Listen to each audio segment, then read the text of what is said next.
Ladies and gentlemen, boys and girls, I'm your host, Mr. Teacups from Unoriginal Content in HD. As always, I'm joined by Scarface King. Say hello there. Hello. We're back at it again with In a Room with Trafalgar Law, New Year's Special 2024. This is part 2, carrying over from the OCHD channel. Hopefully you've come from that place. So yeah, we're just going to jump straight back into it. If you haven't, link in the description to part 1 to go and watch that. Oh yeah, true.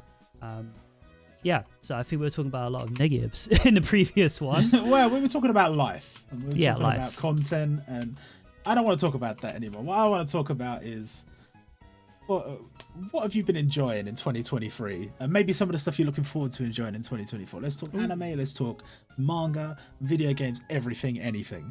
Okay, I got my little list on the side. I guess I could talk about the games I've kind of consumed this year, I guess. And this list was quite horrifying to make because I think we said this in the previous one. It felt like, oh yeah, I played that one yesterday. It's like, oh buddy, that was beginning of the year, buddy. Yeah. I think the first major game of the year, I think for quite a lot of people, was Hogwarts Legacy. Oh yes. Came out, I think, around February at the time, and I think it was an interesting game. I think it was very, I guess, hit or miss for me. My PC at the time was struggling with it. My 1080 Ti was really not having a good time. And see, this thing, I think everybody in the UK, especially around our age group, is kind of, a fan of like the Harry Potter series. Yeah. And the Hogwarts Legacy game was massive fan service. I loved walking around Hogwarts. I loved just the game was beautiful. It was absolutely gorgeous, but I really kind of hated that it didn't follow the movies. Yeah. And I really kind of wanted, like, this is the thing for me. I don't really know the in-depth lore of Harry Potter. Like, yeah, I get the movies and get stuff like that. But when I started Hogwarts Legacy, I was like, what the fuck is going on, man? Who is this? What is going on? But it was a decent game. I felt like it could do with some DLC. I kind of dropped it after about 10 hours or something like that. I felt like there was too much, there wasn't enough time being spent in the castle. That's kind of the main thing. I didn't really care about Hogsmeade or the areas around it. But it was a very controversial game at the time, and it was very interesting around release. And I think, Robert, you also played it as well, right? I did. I enjoyed it. I think the issue for me was so many games came out at that point in the year, and it's a shame it didn't get more sort of spread out. But I think, in the build up from January to like middle of the year, roughly, I think there was like 7 or 8 games I wanted to play, and they were just sort of coming at me one after the other without giving me an opportunity to sort of chill and like experience the game. So Hogwarts Legacy was in there somewhere. Like Wolong was in there somewhere. I think I don't know if it was Pokemon Scarlet and Violet or it was the DLC. It might have been the DLC, but also Legend of Zelda, not Breath of the Wild, the other one, the Tears of the Kingdom that came out during that period.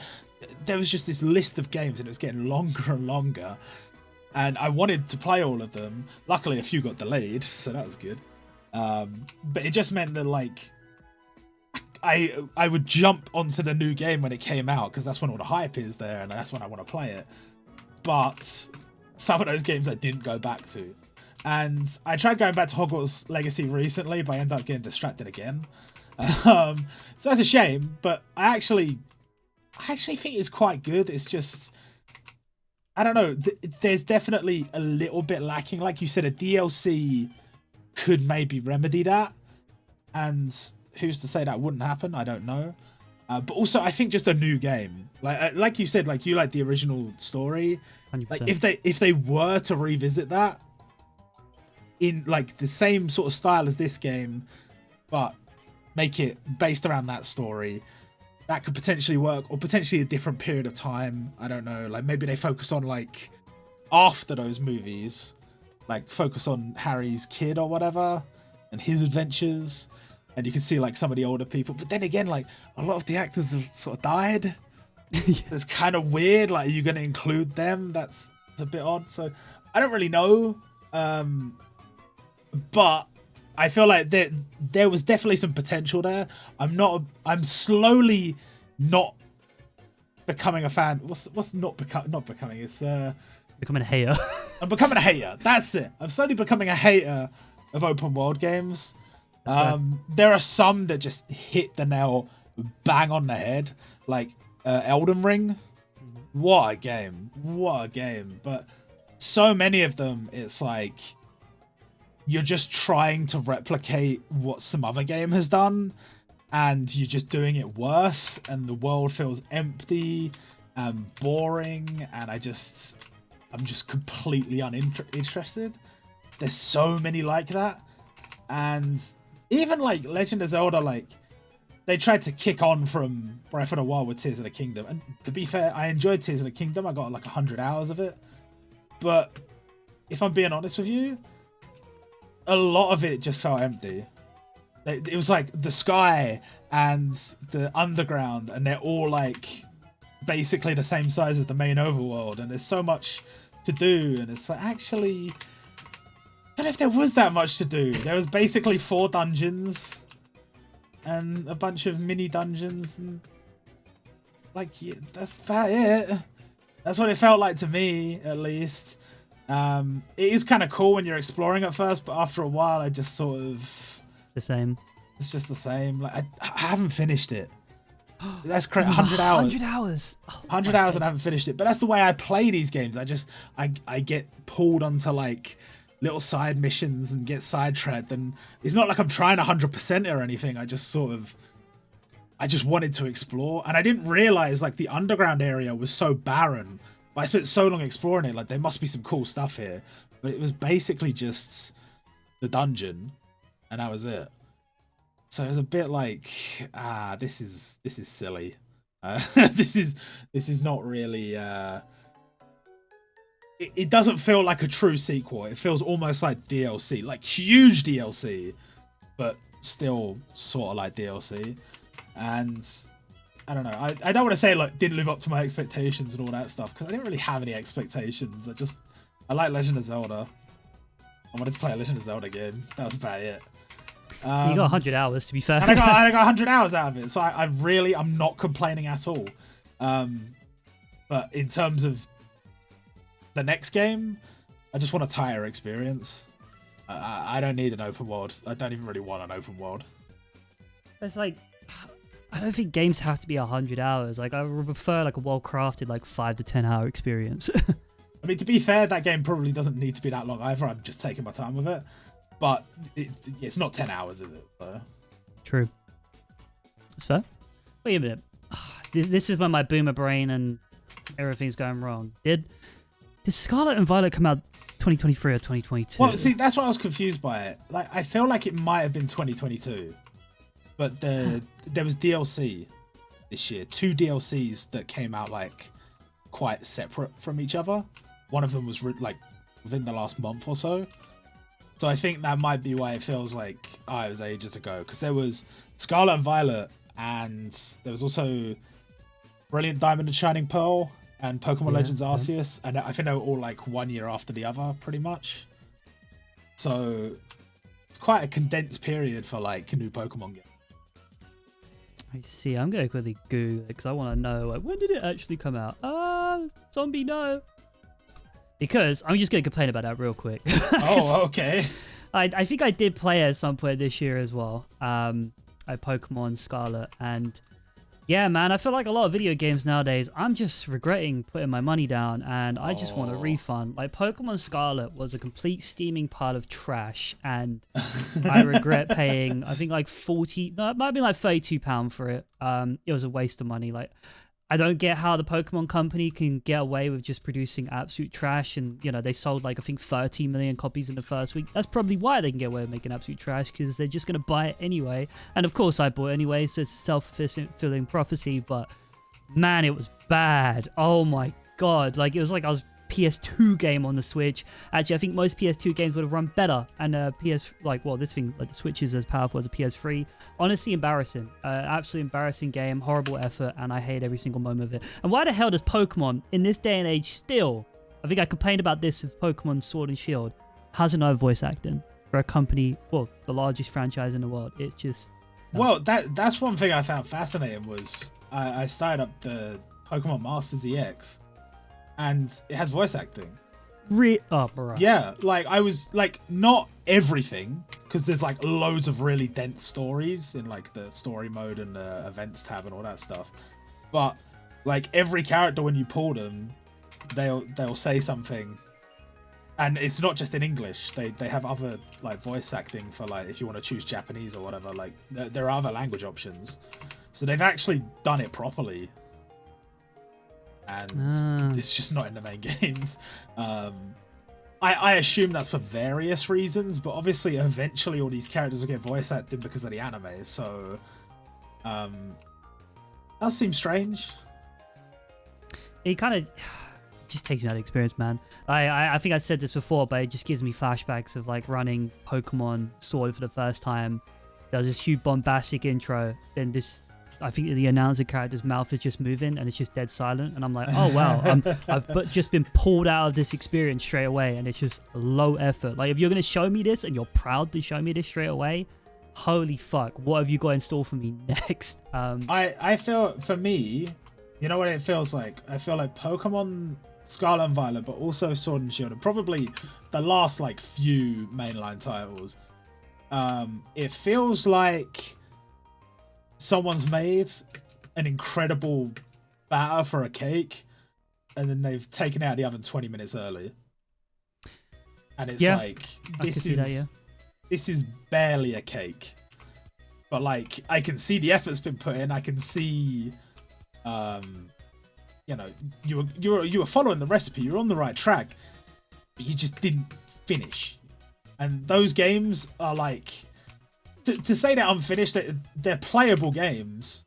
They're edible, but they're not what they should be. And I think that does come down to like the way Game Freak handles, well, not Game Freak necessarily, the Pokemon Company handles like the time constraints of development. Like everything's got to come out at a certain time so it can sync up with the card game and with the anime releases and movies and merchandise and all of this stuff. But if it's unsustainable, then that's not how it should be. And it really feels like it's not sustainable, because some of those games suck in terms of performance and in terms of, again, like Pokemon Scarlet and Violet did kind of feel a bit empty, less so than Legend of Zelda by far, just because there's not only the gyms that you're traveling to, but there's also like the like little encampments that you go to when you fight Team Star. I think they're Team Star, and there's a few other things that you have to do. But yeah, there's like long stretches where it's just like, I'm in a field, whatever. I don't necessarily hate that, but if you're gonna do that, at least get it running at like a consistent 30 FPS or something. Yeah, I feel like that. Yeah. The fact that the cutscenes, like they specifically, you have complete control over the camera angle I'm seeing. You have complete control over everything that is on the screen right now. The fact that I'm still seeing artifacts and low-res models and just complete lagginess going on in the background. It's like, yeah, this is just, you just didn't have time to finish this, did you? But be the same for the next entry, because it's going to sell like 15 million copies. Exactly, yeah. That's fair. I guess, what other games I played this year? Yo, the big ones there, but I'll rattle through the sidemen, so to say. I played RuneScape again this year for everybody out there. I always go through periods of coming back to RuneScape just because it's my childhood game. That is the autistic grind simulator. If you like numbers, well, you're gonna love RuneScape. And to be fair, they are doing interesting things with RuneScape lately. They got like leagues and different game modes and stuff, and like spicing it up. But I think for me, the main thing I enjoy about RuneScape is like the YouTube content that is produced from it. A lot of people do like different series and stuff, and because obviously, you know, when they make a YouTube video, it's all edited heavily down. So in 20 minutes, you might have just witnessed 4 months of gameplay, and that's fun. That's fun instead of doing it by yourself. But as usual, I kind of had my my moment of playing it for about a month, and I'll probably play again at some point next year, because yeah, that's always what happens. I also mentioned it, I think, in the previous video. I got a new PC finally this year. I didn't want to upgrade. I actually had no real reason to upgrade. Like the 1080 Ti was an absolute monster of a card. It was just because of I think it just started dying on me. Counter-Strike 2 came out and it started blue screening. I couldn't play the overpass map. It would just blue screen every time I tried to go into that. And certain other games I was trying to play, it was blue screening. I was trying to stream, it was blue screening. And it's really, really kind of heartbreaking because when I pulled the card out of the machine, it was still in pristine condition. But like, yeah, enough is enough. Like I couldn't deal with blue screen anymore. And obviously we use our PCs every single day for YouTube creation, streaming and stuff. Yeah. It was time to upgrade. So I bought a new PC this year. Hurt my bank balance so much. You get so much less for your money nowadays compared to 5 years ago when I originally built the 1080 Ti PC. Like at the time, 1080 Ti, Threadripper is top of the line. I think I got like a 4070 this time, not even anywhere near top of the line. It's equivalent of like a 3080 or something. And it absolutely destroyed bank balance. But it was interesting to go back and play some previous games. I tried Cyberpunk again after the game originally came out, like 4 years ago now, which is nuts to say. Also still massively unfinished. It's interesting to see the Reddit hive mind of that game nowadays with people praising it, and that the whole fiasco of when it came out is kind of gone, which is really weird because that game was absolute trash for about 3 years.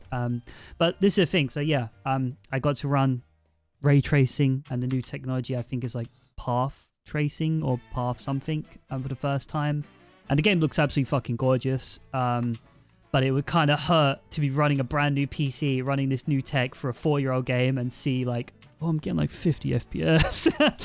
I was like, bro, come on, optimize that shit. But I played that for a bit. Honestly, got heavily bored. It was just really nice looking, and I thought I'd try some other games. Tried Starfield this year on Game Pass. Shout out to Game Pass. It's a good rental service, actually, to be fair, because I like Bethesda games. I think most people do. I know Robert's very keen and fond of Skyrim. Yeah, I like it. Fan of Skyrim myself. Fallout series, Fallout New Vegas, bitching. Fallout 4 was kind of stinky.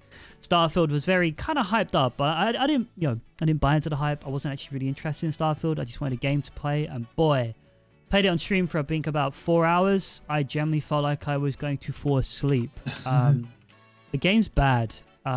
Not in a sense of it looks really nice, fantastic in some places, but in some places it looks like a PS3 game. It's just bad in outdated game design. It feels like I'm playing something that's 15, 20 years old. I've been here, I've done that. And really, I dropped it, uninstalled it, mainly because it was like 100 gig anyway, so I needed space for videos.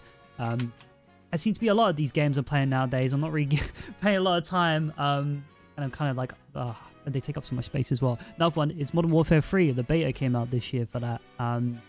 And I've been a good boy the past couple of years. I've always said it for quite a while, like, I won't buy a COD, and I haven't bought the previous, I think, 3 entries now. I haven't bought Modern Warfare 3, Modern Warfare 2, or Call of Duty Vanguard, or I think even Cold War, actually. So the time has gone by very quick. But I did play the betas of these games, and I shout out to Infinity Ward for putting out betas for Call of Duty, because every year around about October, I get that nostalgic feeling like, oh, I kind of really want to play a bit of Call of Duty, because we've all got that rose-tinted like glasses of how the games used to play back in the day, going back to the original Modern Warfare 2, Modern Warfare 1, World at War, great games that should still be playable to this day, but they're hacked to shit.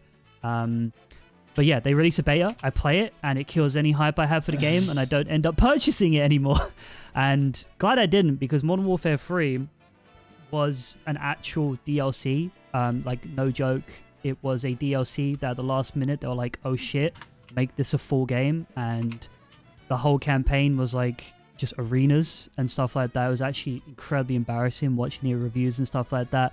And obviously they tried to get some money by baiting the online gameplay. I think it nearly got you, actually, because they were including all the original like Modern Warfare 2 maps. Yeah. Which was really nice to see. Like, I was playing it on the beta and I was like, oh yeah, I've been here. But it was really weird, actually, because like, it's like I've been on these maps, but I've played a superior game on these maps, if that makes sense. Because the new Call of Duty, the systems they have, oh my god, it's disgusting. Like, You think CSGO is bad with like its matchmaking? You got the modern Call of Duties, you play one good game where you get above like 10 kills. Next game, you are going to get molested. You're going to drop like 2 kills. The skill-based matchmaking in those games really off-putting. But yeah, that was my October. If I think of other games played this year, I actually tried Ready or Not. The Amazon guys I used to play with, they were like, oh, let's play this tactical shooter called Ready or Not. And if anybody's ever played Rainbow Six, I think the original ones back in the day, it's hard. It's a game that you can literally die in one hit. And you gotta like, you know, tactically go in, rescue hostages and stuff. And not really my cup of tea, so to say. Like, I can see the appeal of it, but I was very bad. And also the game ran like shit on a 1080 Ti. I did play on a new PC. Wasn't that much of a difference, but that seems to be a running theme of games nowadays. They are not optimized, but what have you. I guess two other games. One of them, the big one, came out this year, was City Skylines 2, which is kind of nuts that the original City Skylines came out 10 years ago, I think now. Damn, little old Teacup on the old Miss Teacup's channel made videos of that back in the day. That came out, as usual. That game was performance issues. I think it was stated that people were running 4090s and they were getting like 30 FPS, which was like, come on, bruh. Did you not even like test this game before you push it out the door? But anyway, they patched it a little bit. Played it on Game Pass. Shout out Game Pass again. I paid £1 to play, you know, a game that's charging like 60-70 pound nowadays. Already had my fun with it. It's literally exactly the same as City Skylines 1. It's not really a city builder, it's just a traffic management game. But if you like that type of shit, I do. I get very autistic about it. Join me on stream. I enjoyed that this year. And I guess 2 games before we get to the big one. Lethal Company, we mentioned that earlier. That has kind of been a surprise, I guess you say, hit this year. Kind of reminds me of the Among Us hype when that came out during COVID. It was kind of a sleeper hit that, you know, it's blown up on YouTube. It's a very simple game. It's a game that's got a lot of charm. It's got a lot of personality. I guess the gameplay loop is particularly not that great, but it's a game you have to play with friends. If you play that by yourself, fuck me, that's sad. I don't even know how you play it by yourself, man. It'd be very difficult to make the core. But yeah, if you play it with friends, it can be a funny experience, especially on modded. I've really enjoyed that. And I think the mods really do help it. I think that's something that Among Us incredibly lacked. I don't think there was any like mod support for that game. I know they have changed it over the years, but when the game was definitely blown up, it could have done with some, you know, customization, so to say. But that's been fun. And I guess the other thing, before we get to the main show, is Fortnite. Fortnite has been very impressive this year. Yeah. You mentioned it earlier that they are kind of, well, essentially creating their own just gaming hub that you can just go there and play anything. They've got their own Lego game mode that is better than most survival games coming out nowadays. It was generally, I was shocked by the polish on that. And the fact is as well that they included all their skins and systems, or they'd thought about everything, which was kind of surprising because most of these companies were just rushing out the door. Obviously, probably because they'd done a collab with Lego that they were like, yo, our brand, don't screw this up. They got a bit of quality control. But that was really a sleeper hit. They've also included, I think, like Rocket League and stuff like that as well. And honestly, it's just been good. The collabs have really brought me back. Hey, they had an Eminem collab that brought me back, and I actually spent money. So it's a very, I hate to say it, Epic. It's a very well-run company in terms of Fortnite. Maybe not the launch and everything else, but I've been enjoying that, and I'm actually curious where they're going to go next with Fortnite in the future. We're probably just going to have like Cyberpunk running in Fortnite at some point, or even Skyrim. I could see that coming soon. But yeah, I guess the main event for me and Robert, the reason why I bought a new PC, the reason why it was like 98% of my Steam recap is Counter-Strike 2 got released this year. It went in beta, I believe, quite early on. I'd like to say March, but I could just be chatting shit. And it released around about just after summer, right? I think early October. Yeah, oh. Yes, we are back. Robert's server went down. So yeah, Counter-Strike 2. Kind of a shock that it came out this year. I think it felt a little bit rushed out the door at first. The beta was There's a lot of things bad, but they were like hot fixing it and pushing production patches like literally daily, like multiple different fixes. I kind of didn't appreciate them just kind of scrapping Counter-Strike Go under the rug, you know, when the full release came out, really, because this is going to be quite a controversial opinion, right? You know, I'm always out here, bringing hot takes. I generally still think Counter-Strike Go is just better than Counter-Strike 2. Wow, okay. I think Counter-Strike 2, the movement still feels a bit clunky. I think the whole, Peaker's Advantage is just still nuts. Obviously, it was a lot worse in the beginning. You know, the amount of times you'd peek, you'd be back around the corner, then you're dead. Kind of reminded me of Black Ops 2, actually, and Modern Warfare 3 original one. It felt like they just nicked their same netcode. And also, I think as well, the visuals in Counter-Strike 2, man, it's cluttered. I know they're trying to make it look nice, but I think, I don't know. I felt every map in Global Offensive, the main ones, were visually, you know, I could see shit. And Counter-Strike 2, obviously, I know you got to get used to it. I feel like I have got quite used to it because we were playing it quite a lot lately. Still feels quite hard, but maybe that's just old man yelling at cloud. But I guess the main points around it, still Counter-Strike, of course, going to play it. Love-hate relationship. I still don't like that there is basically no content. It's a lesser game. There's less maps. There is no operations for the last 15 years. I would like log back. I would like just stuff. I think we talked about this in our ratings video, basically, for all the maps. So go check out that one in the link below. I don't like playing the same 5 maps over and over again. I hate Mirage. I hate most of those mainline maps. So a lot of the nights, kind of, I don't know. I guess the biggest way to say it, right? Earlier in the year, when we were still playing Counter-Strike Global Offensive, every single day, I had that addiction on where to jump on and play it. And I've had that for years, since we were at university and we used to play Counter-Strike, right? But with Counter-Strike 2, that feeling has changed. I don't know, maybe it's just a placebo effect, but a lot of the nights nowadays, it's I'd rather just play another game, or I'd just play Lethal Company or something else, because we hop on Counter-Strike 2 and it's either, at the moment, there's just cheers everywhere. People that aren't getting banned. We either go into a game and I feel like we either stomp them or we just get absolutely obliterated. There's no middle ground. There's no kind of tough games anymore. There's no oh, we're coming up against a good opponents. It's I'm coming up against a guy and I think 99% this guy is fucking cheating, and it's not really been a fun experience at the moment. But obviously it's going to get better in the future, but I still feel like the game, a lot of the games that we played in the most recent years, it's shit ain't done yet. This ain't ready for release. There needs to be more substance, more content. I don't know. But yeah, I'll probably still be playing and streaming it, and that's been the main thing I've played over this year. I think the same for Robert, actually. I'm actually curious about Robert's humble opinion on the conclusion of the game so far. Well, I think it's going to take a long time, like you said. The issue is that game... Not that game, but rather CSGO, not CS2. A lot of it was community driven. You know, a lot of maps were made by just random people in the community that ended up getting their map added to CSGO. They put it on the workshop and Valve were like, yeah, that's cool, and then it got added. So the fact that it took so long for all the community tools to be officially made available, and the fact that they basically didn't have any access to community servers, and people that wanted to make skins for the game, they made it a lot harder, and it just, to me, it just made no sense the way they handled it. In my opinion, all of that stuff should have been available the second the beta dropped, and then by the time the game officially released, there might have been a few potentially community servers, some skins made and stuff. Maybe they could have done a launch of the game skin case or something like that.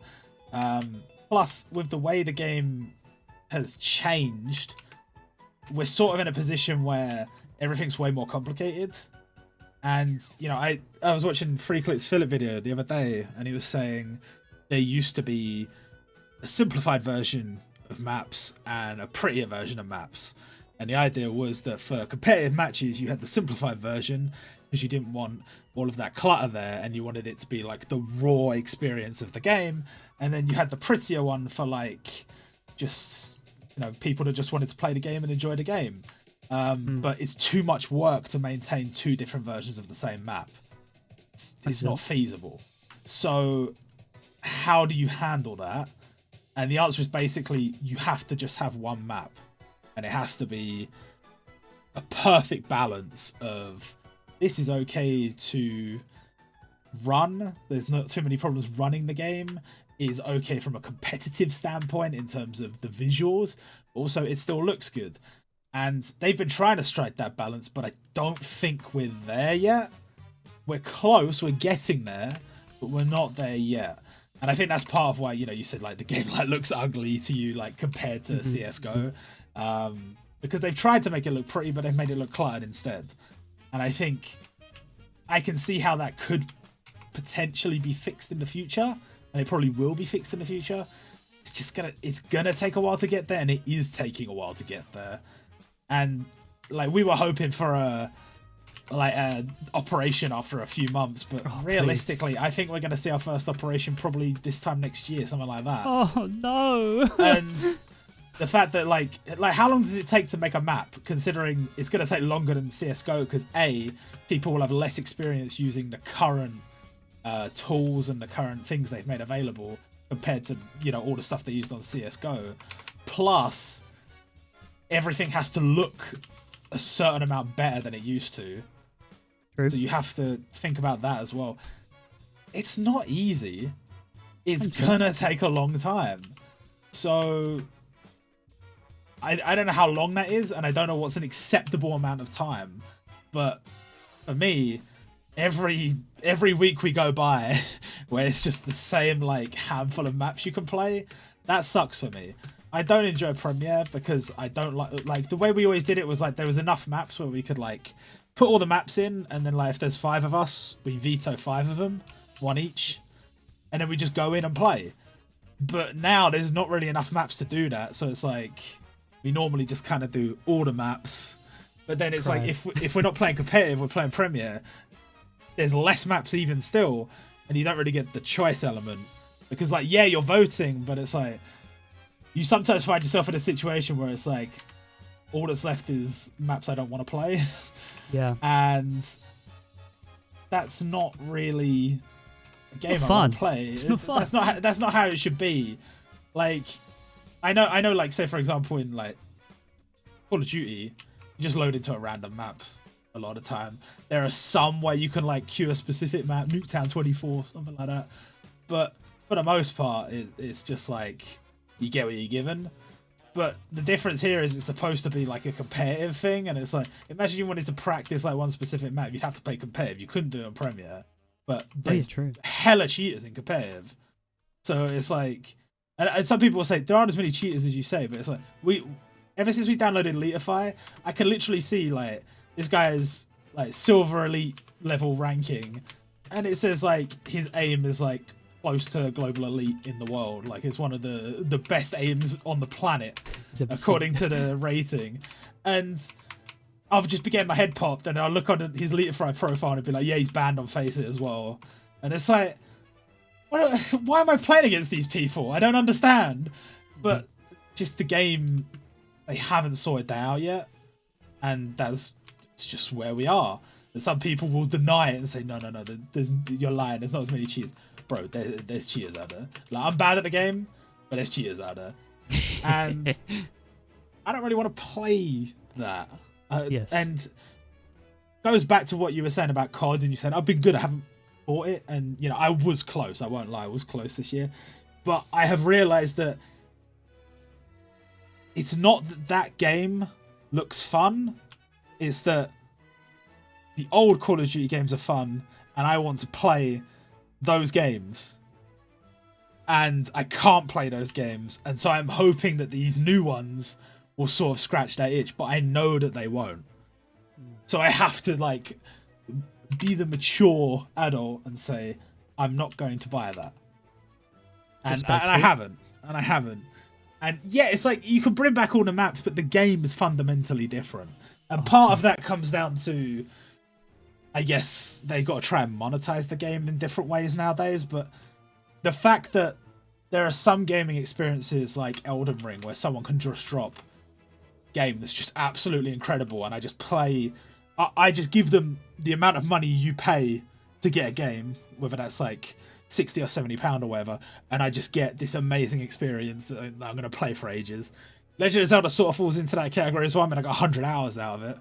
And this year, the big one for me was Pikmin 4, because I feel like I paid for a Pikmin game, and you know, it's been 10 years I think since the last one, and there's definitely, it could have been the same as that Call of Duty thing where it's like, yeah, it kind of looks like the same thing, but it's a worse experience. Absolutely was not the case. It was this like tightly woven, just wonderful game. I literally couldn't put it down until I 100%ed it. I loved it so much, and I like, if I have to wait another 10 years for that, then so be it, and I'll buy Pikmin 5. But I hope that they find the time, or they decide to go in the direction of releasing maybe a DLC for that, or maybe release Pikmin 5 earlier. I don't know, but I just loved it. It was just such an amazing gaming experience. And ultimately, it's just Pikmin. And all I wanted was more Pikmin. All they did was expand upon that game, but make it a tighter playing experience.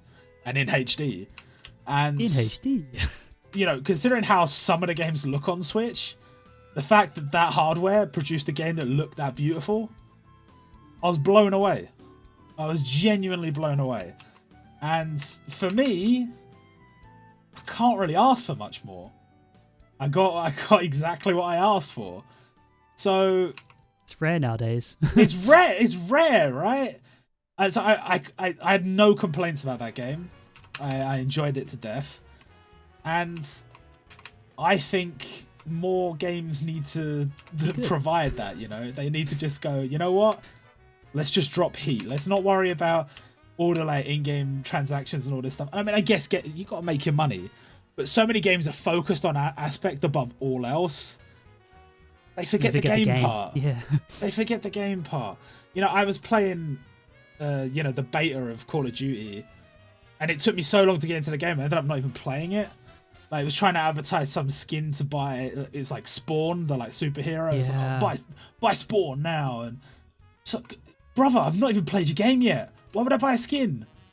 Like, can I just get to the actual gaming experience first, please? And you know, credit to CS, they don't really do that, so that's good. But still, all experiences, as I must say, this year, apart from Pikmin, have been somewhat suboptimal, and I'm a little bit disappointed. But it's only because there were so many games I was looking forward to this year that I find myself disappointed, I think. I've got a list of some of the things I played. Might as well talk about them while we're here. There was Pokemon's DLC, obviously. I go back and forth on Pokemon. I think Pokemon is sort of similar to Minecraft in a sense of like, you just get that urge every so often. And you're just like, you know what? I could play a Pokemon. I could maybe, you know, try and get my completed Pokedex or whatever. I'm still a million miles away from doing that, but give it a go. Why not? And I played the DLC, and like, to be fair, like I said, there's something there.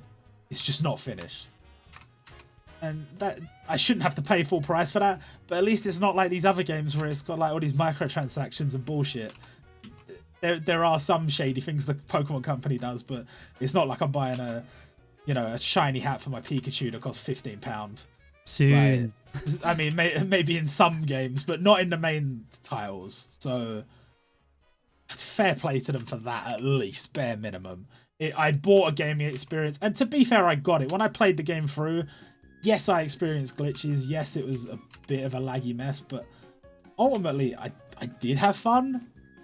It was just unfinished. It was just like, it was like the silly like alpha or beta of a game where you're like, oh, this would be sick one day.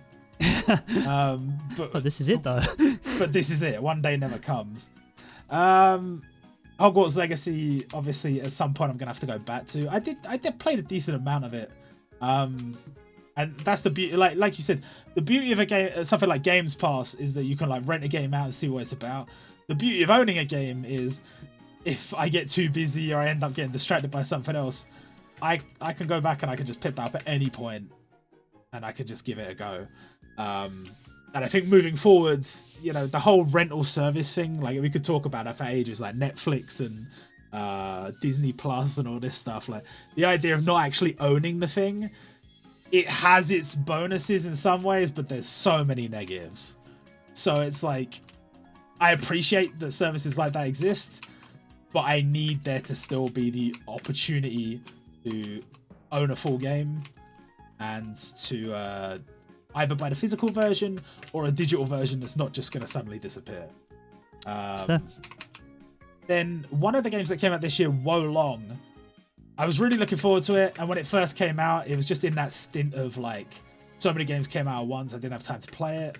But I recently went back and played it through to the end. There is DLC, which I haven't played, which may happen in the future. But, gotta say, good game. I was really looking for like a Sekiro-style experience, and it wasn't quite that. But it was still fun. I thought the story was, you know, it was very much like, because what's the name of the story? Like the Three Kingdoms or whatever. Yeah, Romance of the Three Kingdoms. It's very much just like following along those lines plus demons or whatever.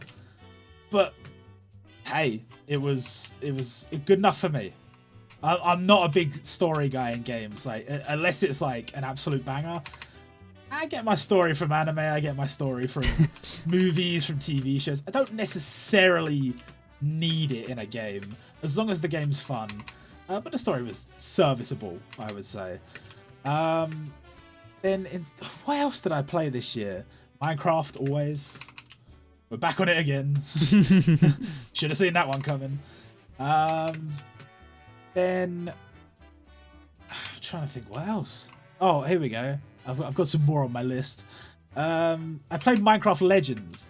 Did you happen to give that a go this year? Minecraft Legends. I played Dungeons, but I don't believe I played Legends. So, like, I thought I made the mistake of thinking Legends and Dungeons were the same thing, and they weren't. We had played Dungeons. I wasn't really a big fan because I think I just got, like, on the one particular run we were playing, I got completely cucked from the loot. I just had, like, shitty weapons. And everyone else was just flying through and I'm just dying over and over again. I'm like, this sucks.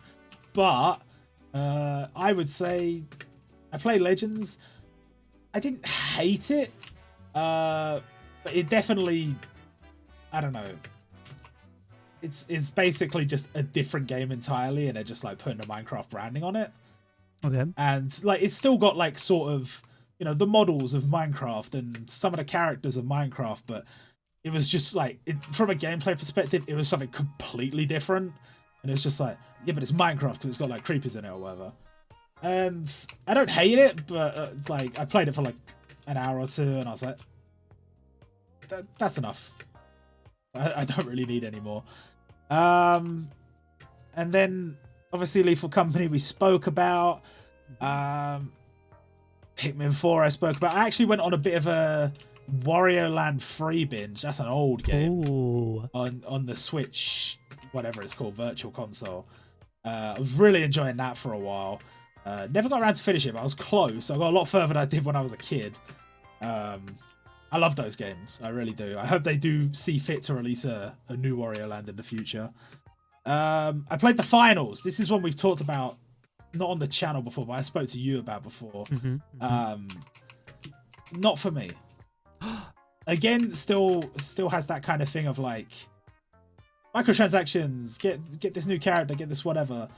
In terms of gameplay though, it wasn't bad. It was just like I felt like I'd seen everything after 3 rounds. I felt like that's not really what you want. Maybe it's, I don't know, like I think it was like 3 teams of 3 or something. Maybe they could spice it up by adding more players. I don't know. It was just like this big map and it was literally just like, there's the guys camping the thing. Can we get the guys off the thing? Oh, we can't. Oh, we lost. Oh, we did. Oh, we probably still lost because we're not very good. But to me, there wasn't a lot to it. Maybe that'll change in the future. I think it's going to be a live service game, so you'll probably see more of that. But it didn't interest me that much, I must say. don't know if there was anything else that was really Sonic Frontiers. That was this year, wasn't it? Sonic Frontiers. It was okay. It was the year before, actually, you boomer. Was it the year before? Maybe Yeah, You know what? I think I might have bought it last year and just like not played it that much. get out my ravine. It was. Wait, what? I literally just saw you. You saw me? Yeah. Oh shit. Hello. Yeah, I quite enjoyed that game, but it wasn't. I just lost all my shit. Oh, thank you. I'm just gonna steal that shit. Well, good luck, because I think it just fell into lava. Yeah, I think that game was okay, but I wanted it to be Sonic Adventure 3, and it wasn't Sonic Adventure 3. So They're never just gonna give us what we want. They hate us. That's just never happening, and I think I have to accept that, sadly. And Remnant 2. I suppose that's the last one worth mentioning that I've played, Remnant 2. I enjoyed it. I definitely enjoyed it. It was again, it was basically more of the same, which is exactly what I was asking for. They took Remnant 1 and they added to it a bit. I didn't enjoy it quite as much as 1. The world was mostly the same, but I felt like the hub world wasn't as good. And there were a few gameplay elements I struggled with. We got to the final boss of the main story, and because we were playing on co-op, I feel like it wasn't designed for co-op, and I just got very frustrated playing it. Probably could have, if I'd slammed my head against the desk enough times, we would have done it, but didn't. But it was a pretty good gaming experience up until that point, and at some point I'll probably go back. I think there's DLC, so we'll see what happens. But I got a lot of games to try out next year, and I think I'll probably I got Neon White. Somebody gifted me Neon White for Christmas. That's one I've wanted to try for a while. There was that Turbo Mini Golf that we're gonna try, and I think Wukong, Black Myth Wukong, that's supposed to come out this year. Looking forward to that. Lots of games to try, lots of games to go back and complete. But moving on, maybe from gaming, anime, manga, TV shows, anything like that. Anything you've enjoyed this year?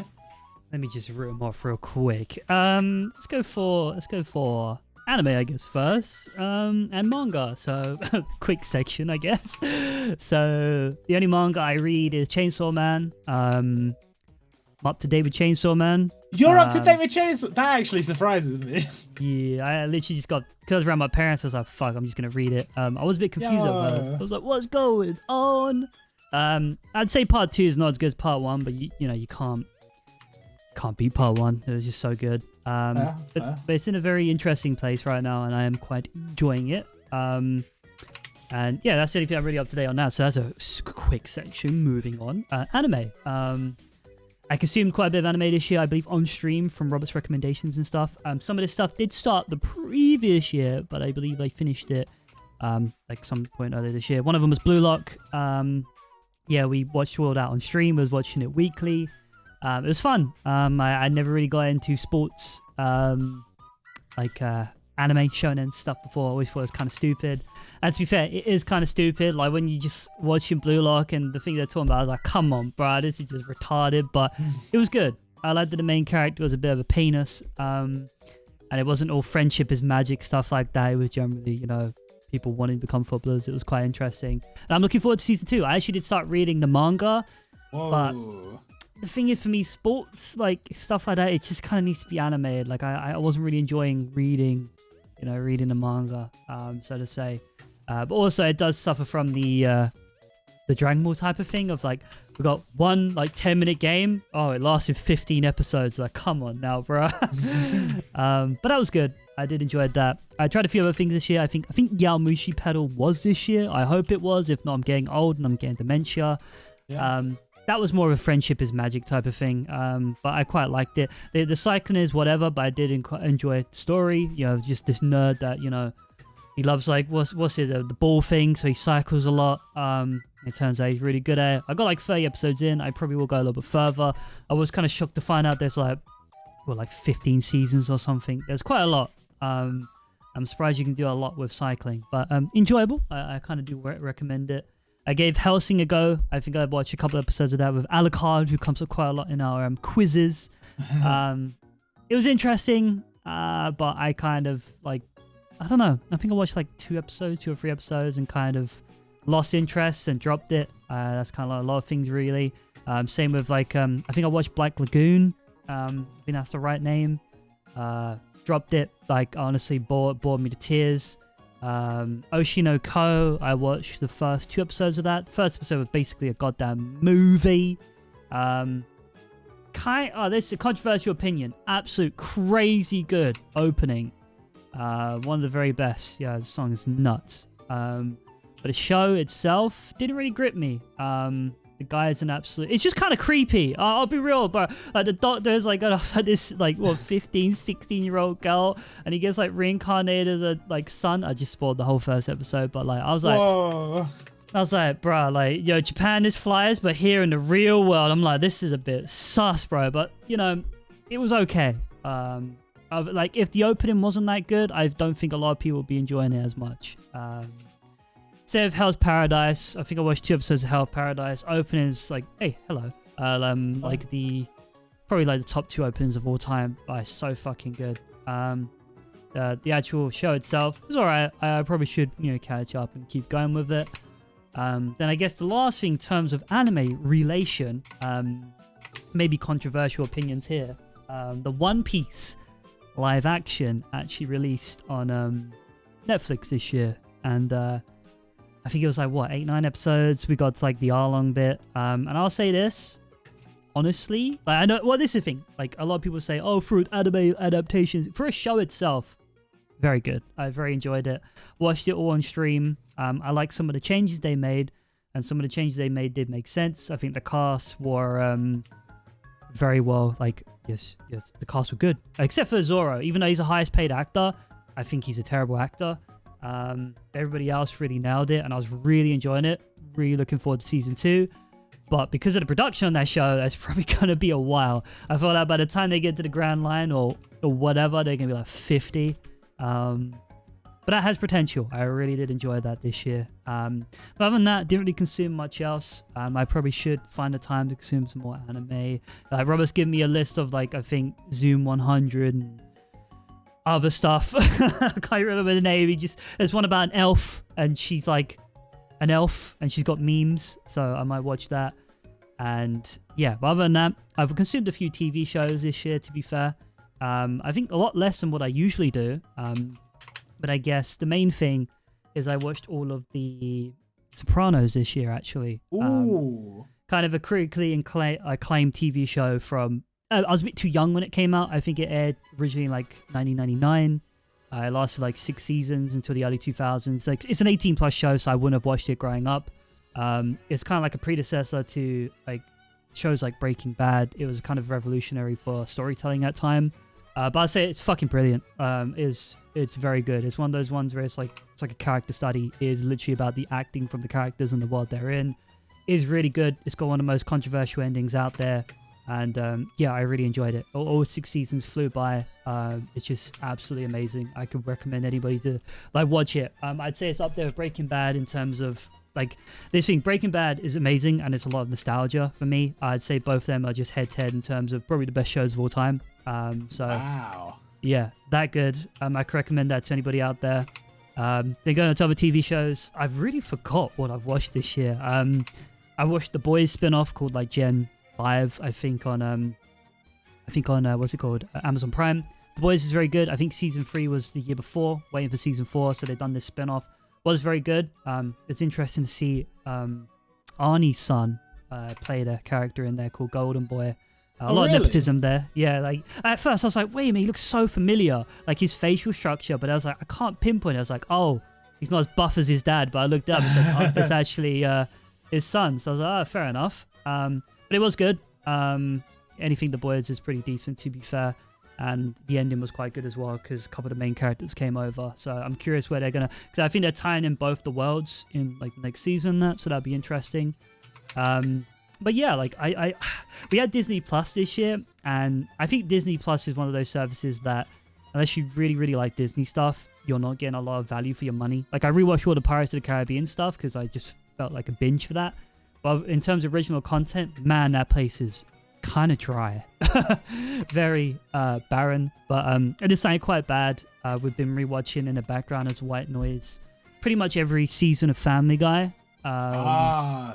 So I've been watching new ones. That becomes very difficult at a certain point. It does become very difficult at a certain point. But I've watched, well, like, even the newer ones. And to be fair, the newer ones actually ain't that bad. I know most TV shows, like The Simpsons especially, the later ones just suck.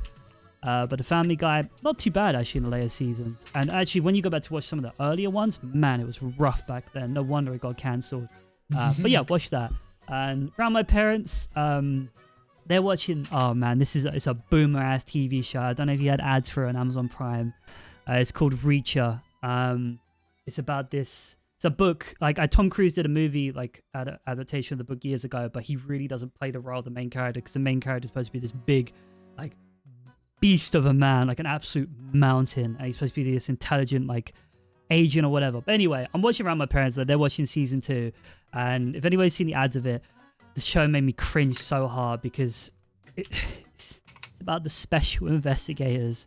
And they keep bringing up serious lines like, you don't mess with the special investigators in these like pivotal scenes. I'm not doing it justice here right now, but I was just watching around my parents and like, it's supposed to be fucking serious. And I was just laughing my head off and it was just so cringe. But it's one of those dad shows that if you're a dad or a boomer, you're going to absolutely love it.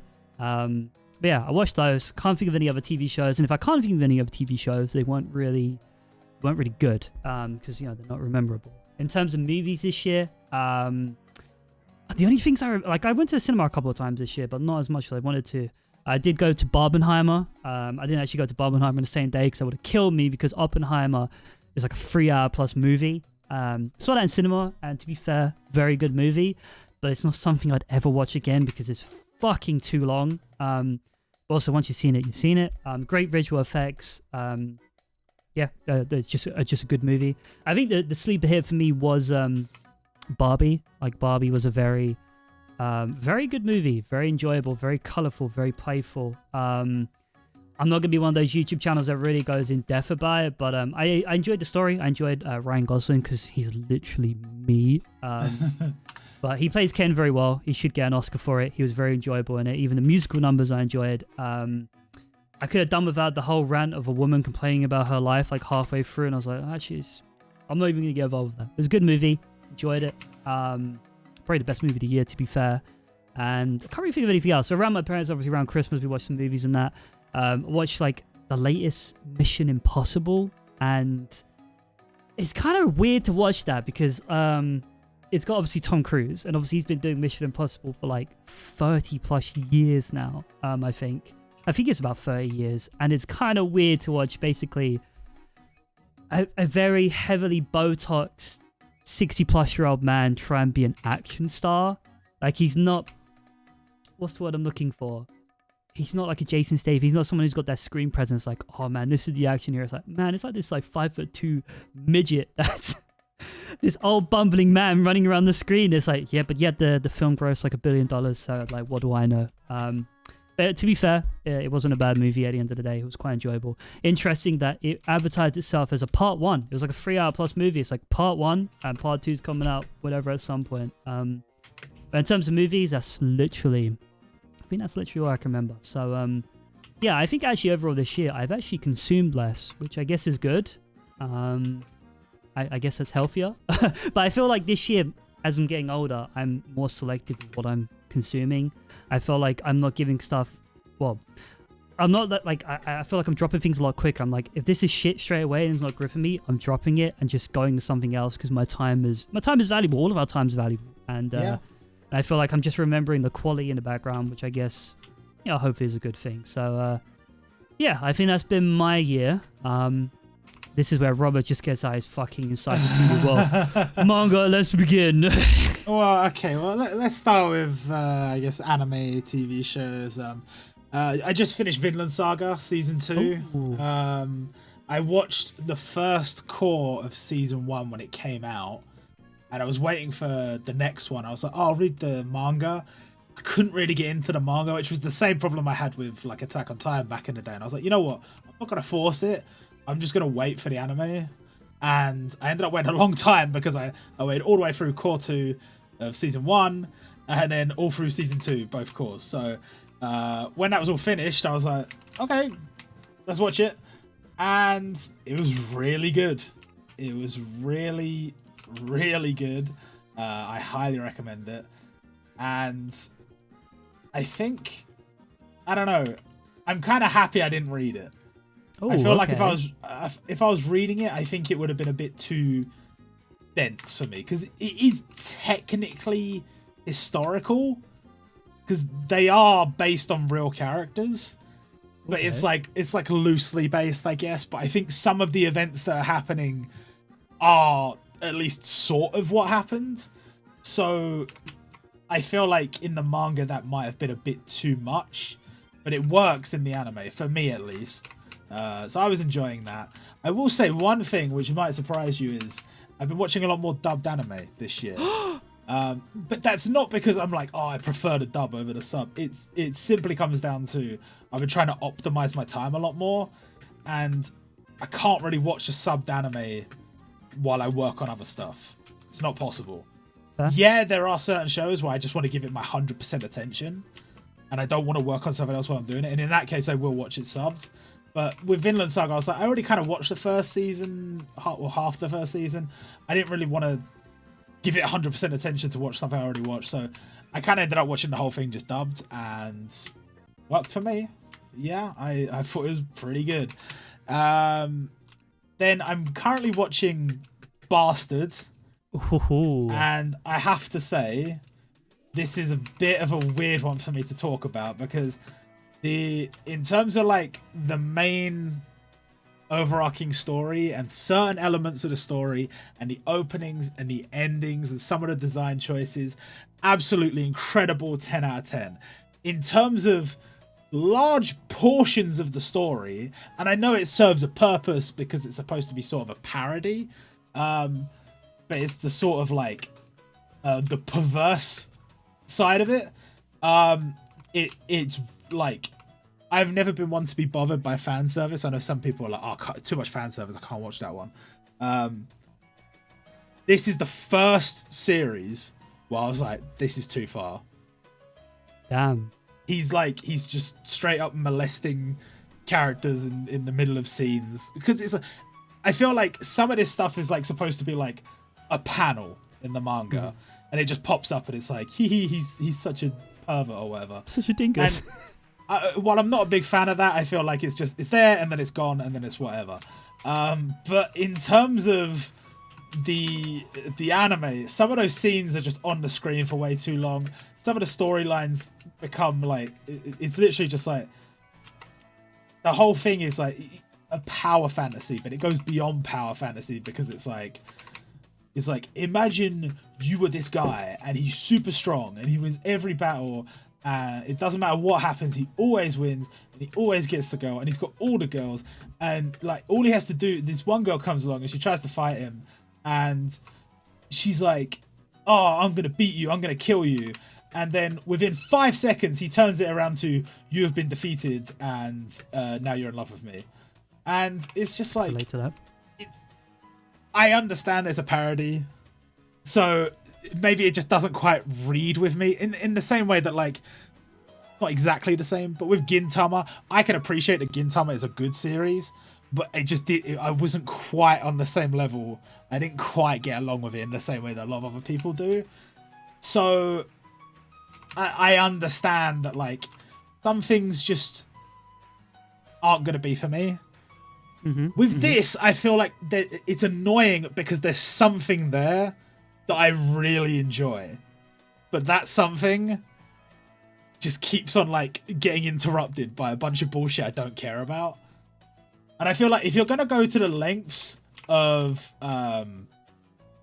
like truly perverse in your series, the fact that they're like all censored like action men, and it's like a lot of the scenes in the manga, like Dark Schneider's got his willy out, can't have that. So he's just flat like Action Man, and all the boobies are flat like Barbie.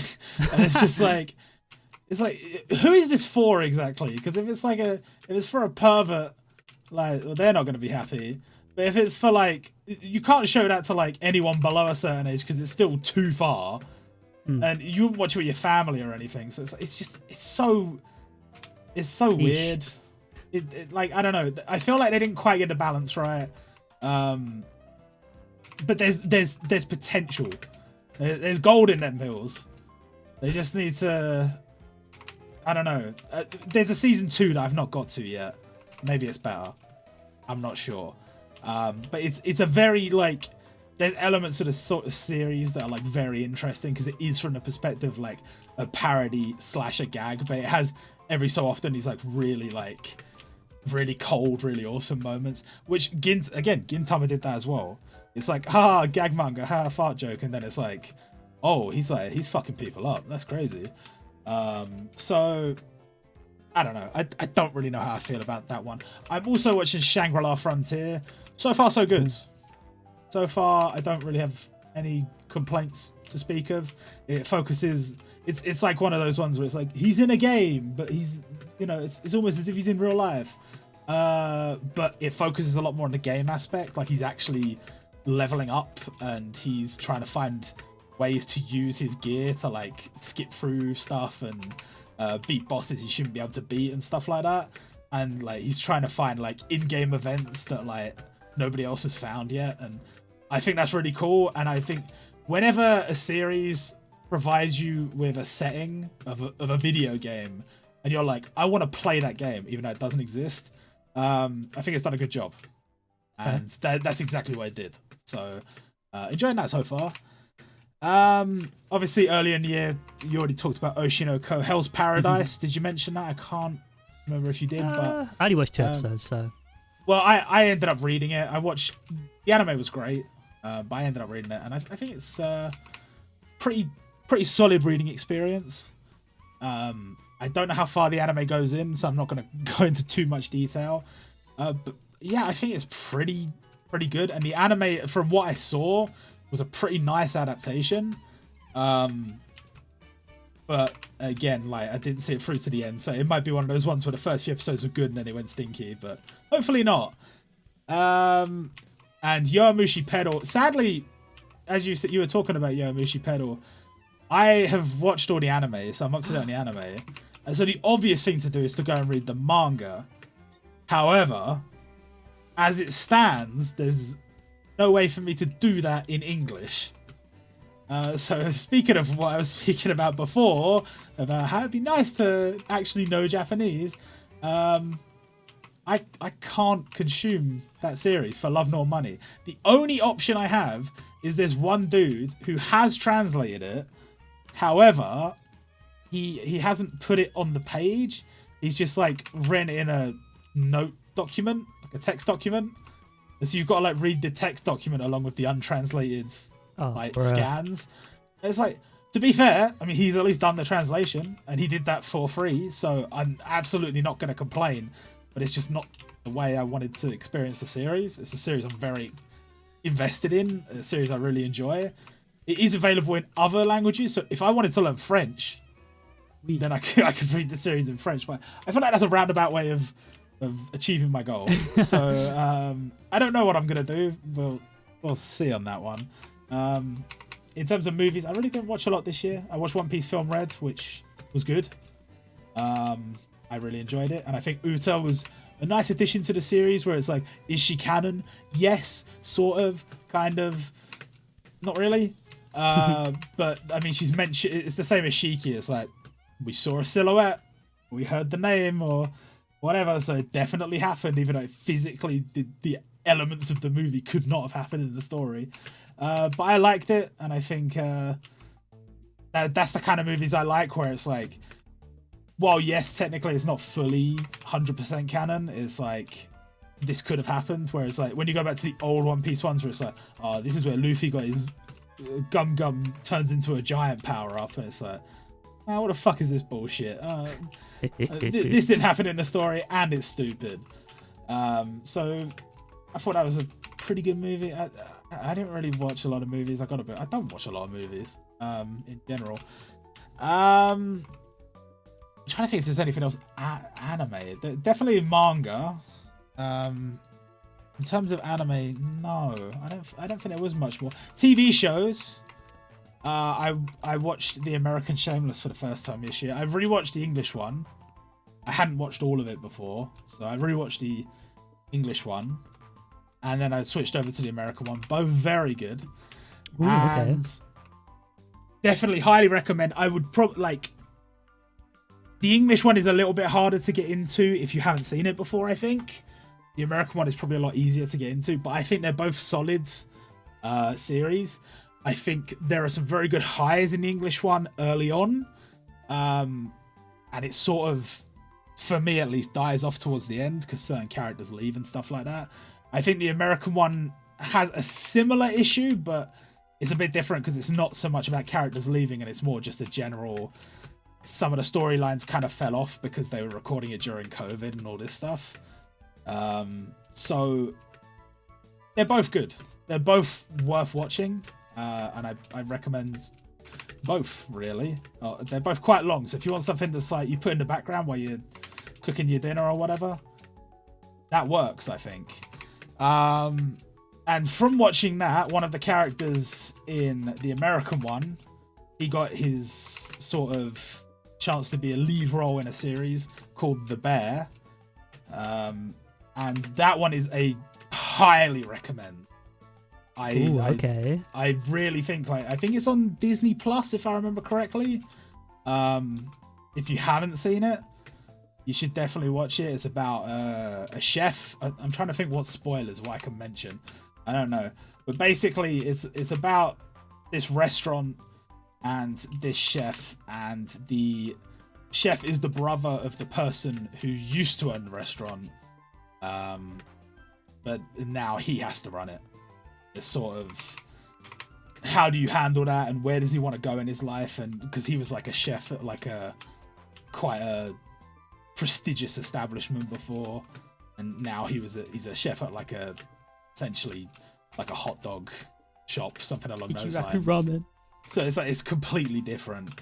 And yeah, it's really, in my opinion, really, really good. I also watched 2 football shows this year. Okay. I watched Ted Lasso, which is pretty good. It's about like an American football manager. He is, should explain. He's American and he manages an American football team, and he comes over to the UK to manage an English football team. But he doesn't know anything about football, and it's more about managing the individuals in the dressing room. And it's quite good. I think if you know a lot about football, then there are certain things where you go, that's not really quite right. But it's fine, in my opinion at least. And I think it's quite enjoyable. It's got a lot of heart to it. But in terms of the more factual side of things, I watched Welcome to Wrexham. Ooh, okay. And I thought that was pretty good. Obviously, a lot of people have their issues with like the fact that they've just come in and it's just Moneyball. It's the opposite of Moneyball, because he was managing within his finances. This is, I guess, yeah. We've got stacks. Let's invest in this tiny little club. It's cheating basically. But you know, it's still enjoyable. I still like the human element of it, but it's very clear that they're like slowly phasing out the amount of scenes where they have Ryan Reynolds and Rob McElhenney in the actual show, because they don't want to waste too much of their time. Obviously, it's their project at the end of the day, and they will go to those games, but I think it's one of those things where there's no way they're going to be in the show as much. So as each season comes along, they'll be in it less and less, I think. Definitely. And they'll probably introduce new people for you to be interested in, which is fine, I guess. And then, actually, there was 2 other anime I forgot to mention I have watched before we move on. Well, let's say 3. Rokudo's Girls, which I think you watched like 1 episode of in the end. Okay. It was the one where he was the little guy and he got the like spell that makes all the like women who are like delinquents fall for him. Oh yeah. Yeah. Fuck, how do you remember this shit? Well, because I have watched the series and the series was good, and I've read the manga, and it goes on significantly longer than the length of that anime. So I have a feeling we'll get a season 2. I don't know how well it performed, but hopefully it did all right. And I think the manga's really good. It's over now, but yeah, really enjoyable. And I also watched 100 Girlfriends, or technically the full title is 100 Girlfriends That Really, Really, Really, Really, Really Love You. And that's just, in my opinion, like, you know, I was talking about like Bastards and the way it handled fan service and stuff like that. This has handled fan service way better, because it is very clear the entire time that it's just stupid. It's just like it does, like the main character is supposed to be like God's gift to women. He's just this absolutely he's this delightful human being who, like, he will do anything for these women he's fallen in love with, and he's just like head over heels for them. But basically he's got given 100 rejections from women in the course of his time in middle school, or up until the end of middle school. And he ends up going to a shrine, and God says, oh yeah, well, the thing is, you've actually got a soulmate out there for you. Actually, we made a mistake. There's 100 soulmates out there for you. But the thing is, if you break up with any of them, then they'll die. And so will you. So your only option is to date them all, essentially. So he has to date 100 women, basically.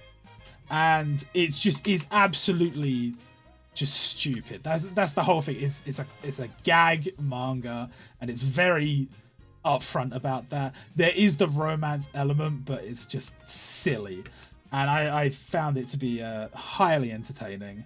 That's just finished the first season, so I'm sure they'll do a second one, because obviously he's supposed to have 100 girlfriends, and we got to the end of season 1, he hasn't got 100 yet. How dare he? And then the last thing that I can't believe I forgot to mention, Mushoku Tensei, Jobless Reincarnation, season 2. That was a 10 out of 10 for me. Ooh. Absolutely loved it. I was told, I got like a tiny little spoiler on season 2. Basically, people said that like the story after where season 1 ended was like quite mundane, quite pedestrian, because it was focusing a lot on like his school life and stuff like that. And they were like, yeah, like I don't even know how they're going to adapt that into an anime. It's probably going to be boring.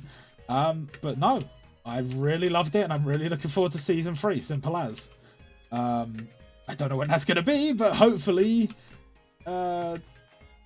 in a reasonable period of time, because I really do like it. That one is, again, like when we talk about the fan service, that one, it does sort of break the rhythm a little bit, but it's nowhere near as bad as Bastards for that. So I think it's fine.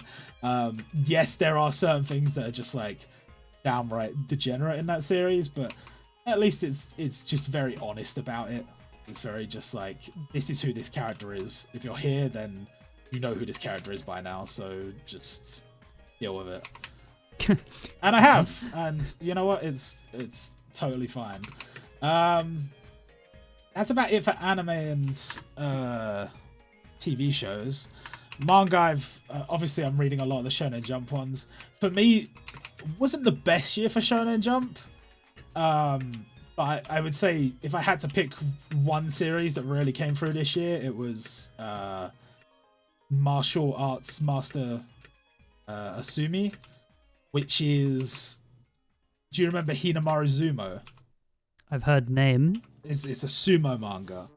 Okay, yeah. And yeah. Basically, that one ended up getting, I don't know if it was cancelled. It probably was cancelled. Basically, it had moved on past the time when they were in high school, and it was focusing on his adult life as a sumo. And it had a lot of elements that felt like it was going in a really good direction. And then it just sort of ended. It just sort of rushed straight to, here he is fighting the Yokozuna, here he is winning, here he is getting married, blah, blah, blah. So I was a bit disappointed with that, but you know, it is what it is. At least we got a full story. At least we got an ending. This series is about MMA, and it's about somebody who is, you know, coming up in basically the MMA world. He has been taught multiple martial arts by his grandfather, but his grandfather has like sort of, I don't know if it's like Alzheimer's or something like that, but he's not quite 100% with it. He doesn't remember a lot of people's names. He gets people confused and stuff. The only time he's really locked in is when he's teaching his grandson like different like fighting styles and stuff like that. And so this kid, basically, when his older brother who has learned a lot of stuff from his granddad, decides, you know what, I'm not going to hang around the family anymore. I'm just going to become a professional MMA fighter. The little brother ends up having to do what his older brother was doing and train with his granddad every day. And he ends up getting pretty good at it. And he just sort of finds himself in a situation where he's joining an MMA club and everyone's finding out, oh, you're the younger brother of this like incredible fighter. How has this happened? What's going on? But what you find out a few chapters in is that it's actually set in the same world as Hinamaru Zumo. And there are characters from Hinamaru Zumo who did sumo during high school. One in particular who did sumo during high school. And he ended up deciding he wasn't going to do sumo. He's going to do MMA in his professional career. And so he is in the series. And one of his children is an MMA fighter in the series. And he's raising them. So it's really good. It's really good so far. I really enjoy it. It's probably going to be a long time before it gets an anime, but if you're willing to read the manga, I highly recommend checking that out. I'm obviously keeping up to date on a lot of the regular ones, like One Piece, which is in a pretty good arc right now, teaching us about the history of Kuma. Quite enjoying that. I think that's basically coming to an end at this point, but it is getting good. Undead Unluck is incredible, and from what I've seen of the anime adaptation, that is incredible as well. So I'm expecting big things for the future of that series. Yozakura Family has done its like time skip, and it's into a new arc in the future. That for me is actually a very awesome arc so far. I'm very much enjoying, and I'm very interested to see, because that's got an anime coming out soon. I'm interested to see what the execution is like for that. There's a few I'm not really reading in Jump at the moment. But like, for example, Jujutsu Kaisen, I'm not reading it week to week. I'm going to wait and I'm going to catch up at some point. In terms of the other, outside those like big series that I'm still reading week to week, it's basically just me and Roboco, which might surprise some people, but that's pretty much the only one. The others, there are other good series in Jump, but that's the only one I'm like, what's going on in Roboco this week? What's the situation? And for me, that's quite enjoyable. It's a comedy. It's got an anime, but the anime is like 10-minute episodes or something, 5-minute episodes or something like that. So it might not be for everybody because it is just a gag manga. And keeping up to date on Komi, although I've got to be honest, I feel like the story's a lot less engaging now that we've got past, you know, the main point of the series. Well, she just communicated now. Yeah, pretty much. Then I'm keeping up to date on My Dress Up Darling. That's in a pretty decent arc, but it's not really super interesting, but it's not bad. It's not a bad arc. I've been reading Azumanga Daioh, which is quite a popular series from the past. I never checked out. I'm reading it now. It's quite entertaining. I can see where a lot of series got their inspiration from it. So that's good. Dandadan I am reading, and I've got to say, that's getting an anime. If that anime is as good as it can be based on the source material, that's going to be a huge anime next year. Ooh, buy stocks now? It's silly, but it's like there's a lot of action, there's a lot of heart to it. It's really entertaining. Highly recommend that one. Skip and Loafer is good, but it's just sort of a read it as a new chapter comes out. There's not a lot happening in the story at the moment. It's just sort of slice of life, childhood romance type thing. And then I'm trying to think what else I read earlier in the year. I finally finished Hitori Bochi, which I enjoyed.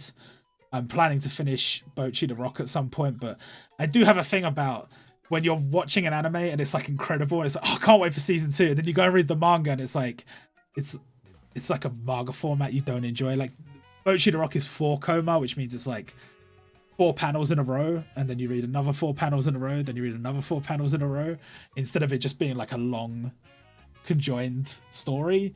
Okay. So it's a little bit weird, but it's okay, it's good. But I'd rather just watch the anime, but I can't watch the anime because season 2's not out yet. Another one that's getting an anime next year that I've read is Mysteries, Maidens, and Mysterious Disappearances. I don't know if that's going to be the official title because I don't think it has an official title yet.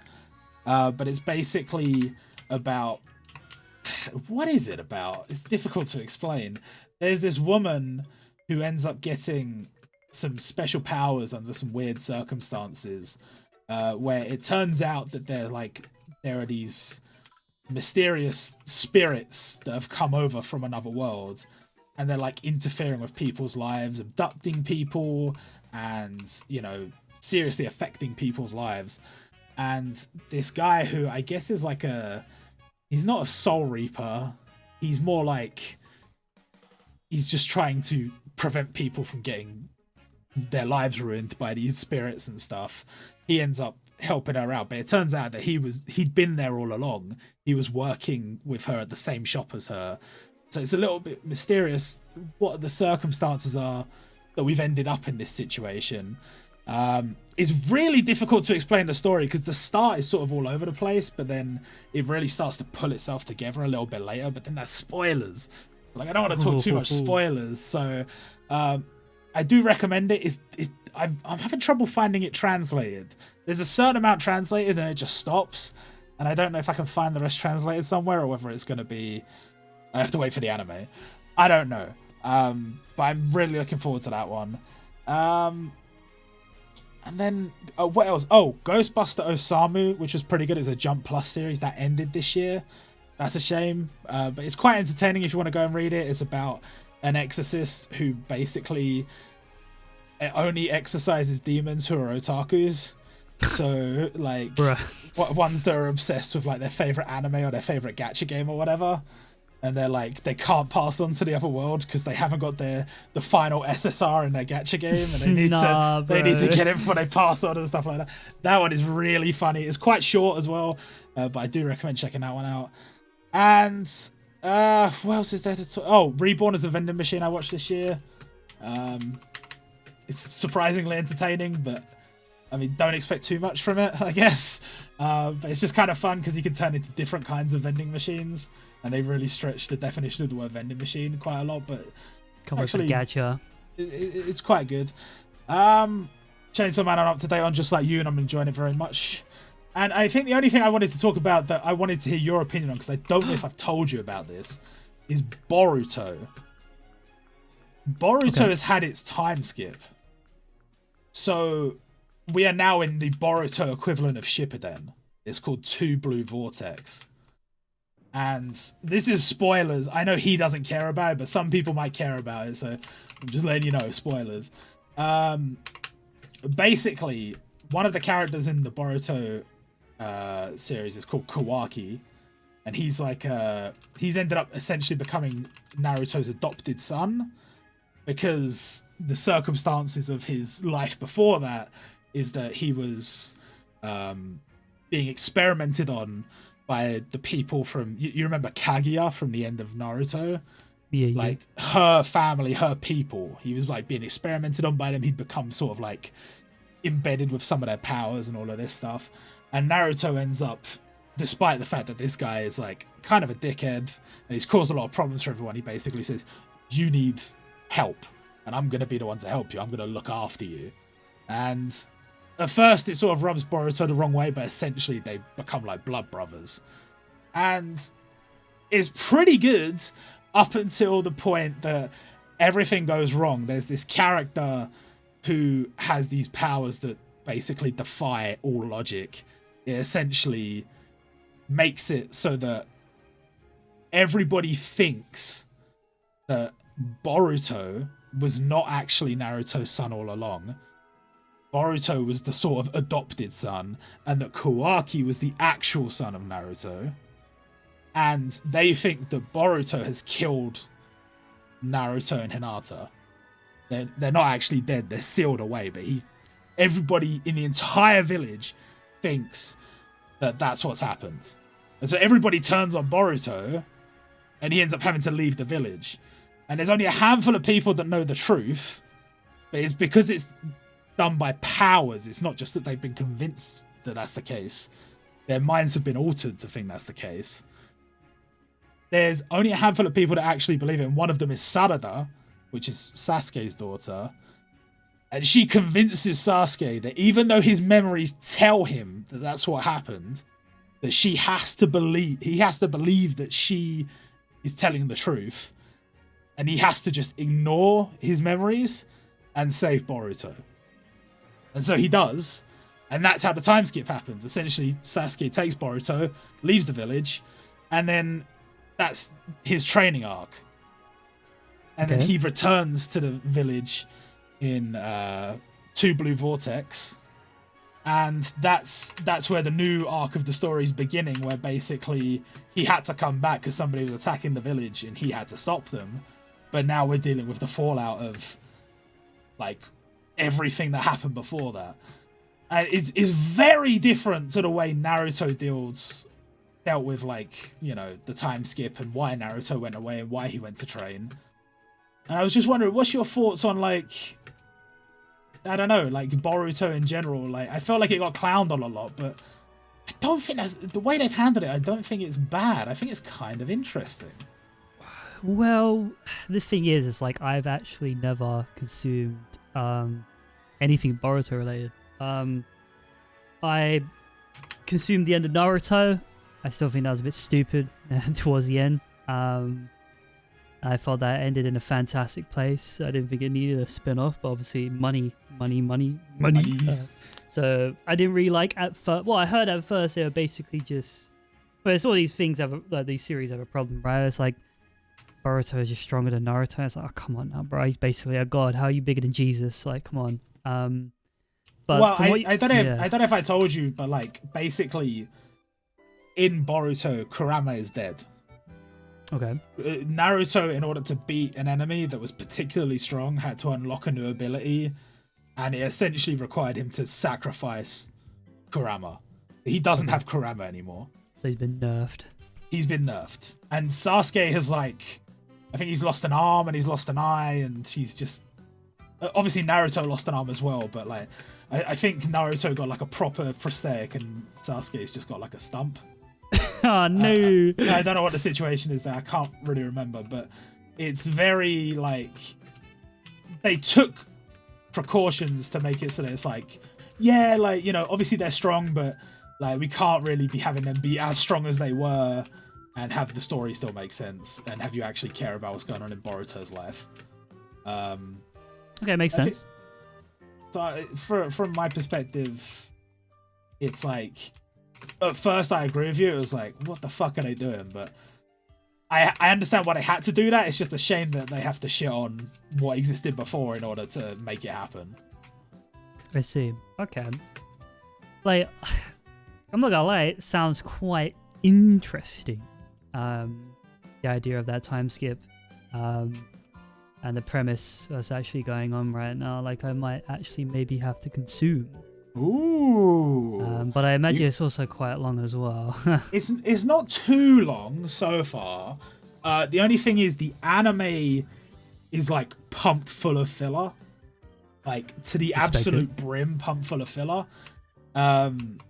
Just because I think the manga wasn't releasing weekly, so it's just like, oh, let's do the anime, and it was just like they spent so much more time with Boruto's class, and a lot of the stuff is considered like, I think, semi-canon, because it's like they'll mention offhand, like Boruto will say, oh, that time I went to like the Mist Village, and in the anime they just made a whole arc of him going to the Mist Village.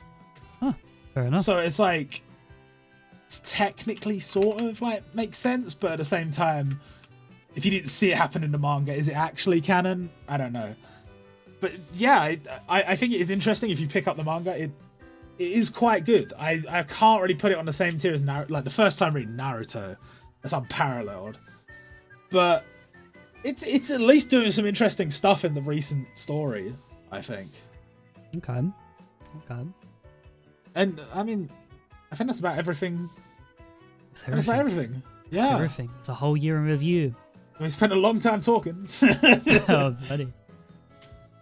And yeah, hopefully it won't be another year before we make another one of these videos. But of course you'll see us in other content here and there throughout the year. I'm sure you will, especially on UCHD, but also on OCHD. And I don't know. I guess that's it. You got anything else to add? My brain is just empty. Just sieved it all out. We've sieved it all out. I've run out of brain cells. So I think we'll end it there. Thank you all for watching. Hope you guys enjoyed. Hope you all have a wonderful year. Happy New Year to all of you. And we'll see you all next time. Oh wait, we've got to talk about the houses. Oh, I didn't even make one. That's fine. You didn't make a house! I literally stole a villager's house. That's fine. I'm flabbergasted. Okay. Well, there's my house, guys. Hope you enjoyed. I'll see you guys next time. Bye.